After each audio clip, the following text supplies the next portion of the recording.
आइए आज एक नया टॉपिक करते हैं जिसका नाम है ब्लड रिलेशन। ये टॉपिक रीजनिंग का बहुत इंपॉर्टेंट टॉपिक है और ऑलमोस्ट सभी कॉम्पिटिटिव एग्जाम में पूछे जाने वाला टॉपिक है। चलिए पहले स्टेटमेंट पे फोकस करते हैं, उसके बाद सोल्यूशन पे ध्यान देंगे। तो स्टेटमेंट को रीड करते हैं। P's father is Q's son. P's father is Q's son. Okay, P के जो पिताजी हैं वो क्यू के बेटे हैं।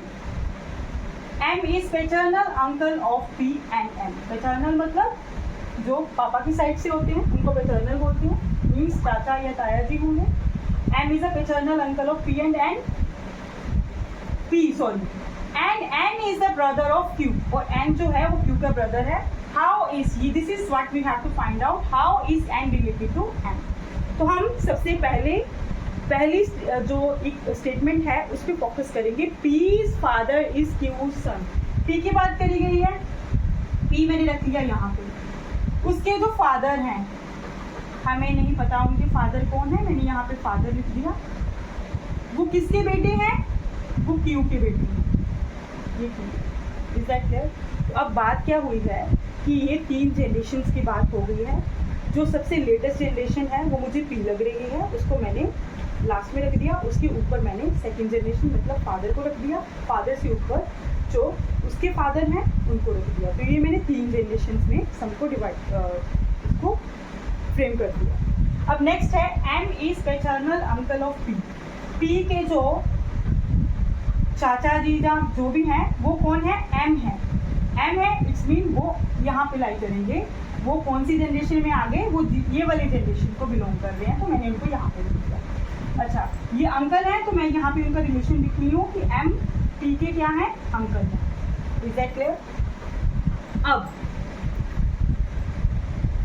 M is paternal uncle of P, उसके बाद कह रहे हैं and N is the brother of Q. और जो एन है वो क्यू के ब्रदर हैं। ब्रदर हैं तो वो एक ही जनरेशन को बिलोंग करेंगे। तो किसकी बात कर रहे हैं वो, N is the brother of Q. तो एन आ गए यहाँ, एन को मैंने लिख दिया यहाँ पे। तो इन दोनों में आपस में क्या रिलेशन है, ये ब्रदर है। Is that clear? अब मेरे को एन का तो पता चल गया जेंडर, ये तो मेल है। अभी क्यू का मुझे नहीं पता कि क्यू क्या है, मेल है या female.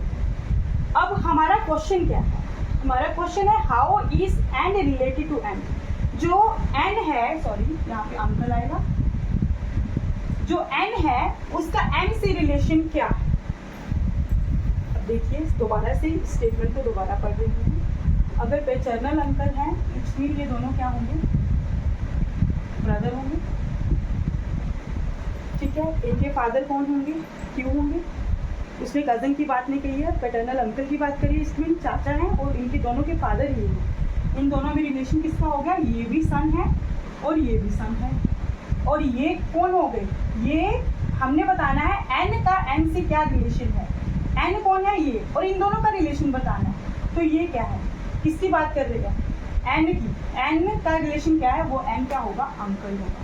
N is a paternal uncle of, तो N is paternal uncle of, so I think this must be the solution of the problem.